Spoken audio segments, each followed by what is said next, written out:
పెళ్ళైనా పండగైనా వేడుక ఏదైనా పట్టు చీరల ప్రత్యేక వేదిక వారాహి సిల్క్స్. సో ఇప్పుడు మాధురి గారు ఇవన్నీ కాదు, ఇంకొక యాంగిల్ ఉంది నాలో, సినిమాలలో కూడా యాక్ట్ చేస్తున్నాను, నెగిటివ్ రోల్స్, రమ్యకృష్ణ లాంటి పవర్ఫుల్ రోల్స్ చెయ్యాలన్న ఇంట్రెస్ట్ ఉంది, ఆల్రెడీ ఆఫర్స్ వస్తుంది అని చెప్తున్నారు. ఈ కట్అవుట్ ఈ ఫిజిక్ ఉంటే మరి ఏ డైరెక్టర్ అయినా కానీ ఫిదా అవ్వాల్సిందే. కాబట్టి ఏంటంటే ఈ డైరెక్టర్ కళల్లో పడ్డారు. చెప్తాను సోన్, మీకు సోన్ చెప్తా.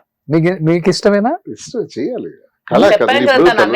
బేసికల్ గా భరతనాట్యం, కూచిపూడి ఇట్లా మంచి అనుభవం ఉన్నటువంటి ప్రొఫెషనల్, ఎంతో మందికి ఫ్రీగా నృత్యం నేర్పినటువంటి కళ పట్ల ఇంట్రెస్ట్ ఉండేటప్పుడు చేయటంలో తప్పేం లేదు. అది కాక తను కోరుకున్న నెగిటివ్ రోల్స్ అన్నారు కదా, తనకు బాగా సెట్ అవుతుంది. ఇంత అందంలో కూడా భయపెట్టించడం అంటే పెద్ద విషయం. ఏంట్రా ఇంత టాలెంటెడ్ లా ఉంది. Actually he is my favourite, చాలా ఇష్టం. నవ్వుతాం, విపరీతంగా నవ్వుతాం ఆయన కామెడీకి.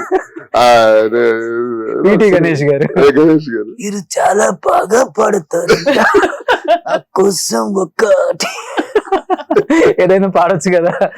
కాదు, సింగింగ్ చిన్నప్పటి నుంచి అలవాట మాధురి గారు? ఐఎమ్ నాట్ ఏ సింగర్, ఏదో సరదాకి ఏదో శ్రీనివాస్ గారికి పాటలు ఇష్టం అప్పుడప్పుడు పాడుతూ ఉంటాను. Okay, I'm not a singer.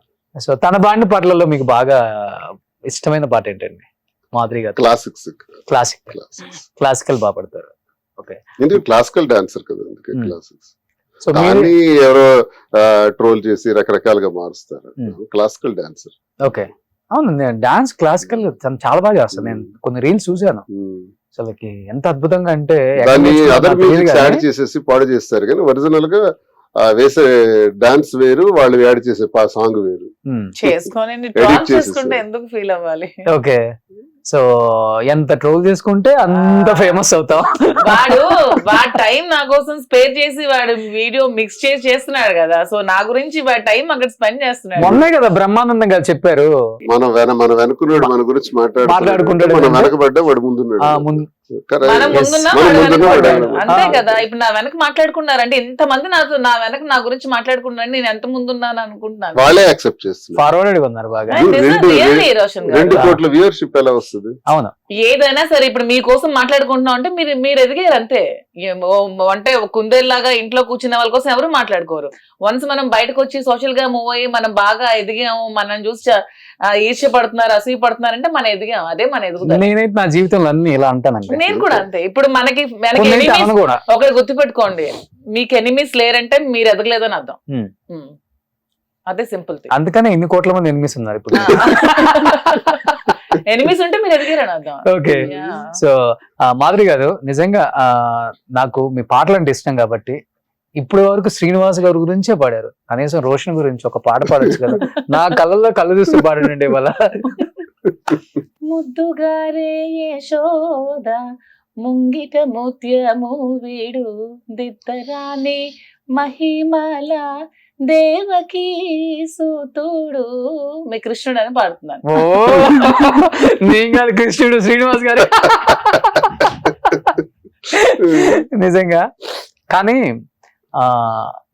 ఎవరు ఏమనుకున్నా, ఎవరు ఎలా ఉన్నా మాకు సంబంధం లేదు, మాకు మాలాగే ఉంటాము, మేము ఇదే అని మీరిచ్చిన మెసేజ్ కొంతమందికి గట్టిగానే తగిలింది. మేము బయటపడలేకపోతున్నాం, వాళ్ళు బయటపడ్డారు అంతే అని. కానీ బయట మాధురి గారు ఇప్పుడు మాట్లాడుతున్నారంట కదా, ఇంతగా ఓపెన్ అయ్యాము, అయిందేదో అయింది, జీవితంలో ఎలానో ఫస్ట్ అంతగా మనకు గ్రాండ్ గా జరగలేదు, ఇప్పుడు HACC నోవోటెల్ లాంటి దాంట్లో పెట్టి 10,000 మందికి భోజనాలు పెట్టి జగన్మోహన్ రెడ్డిని, అపోజిషన్ వాళ్ళని అందరిని పిలిచి పెళ్లి చేసుకోవాలని ఉంది మీకు, అదే మాట వాస్తవా? కోర్టులో కేసులు కూడా ఉన్నాయి కదా, చూడాలి.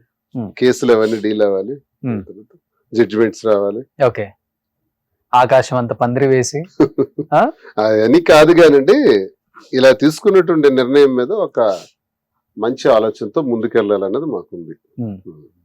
ఈ నిర్ణయం ఇలా తీసుకున్నాం, తప్పని పరిస్థితుల్లో ఇలా జరిగింది, తప్పని పరిస్థితుల్లో తీసుకున్నటువంటి నిర్ణయాన్ని కమిట్ అయ్యి గట్టిగా స్ట్రాంగ్ గా ఉండి ఈ శేష జీవితం అందరికీ ఉపయోగపడేట్టు చేయాలన్నది మా కోరిక. ఓకే, సో ఈ రేంజ్ లో చేసుకోవాలని ఏమకైతే ఉంది, ఫిక్స్ అది. ఇంకేదైనా అలా సెలబ్రేట్ చేద్దాం. అలా చేయాలని. సో మంచిదే, చేయొచ్చు అది కూడా. సుమన్ టీవీలో మీ పర్సనల్ అండ్ బిజినెస్ ప్రమోషన్స్ కోసం కింది నెంబర్కి కాంటాక్ట్ చేయండి.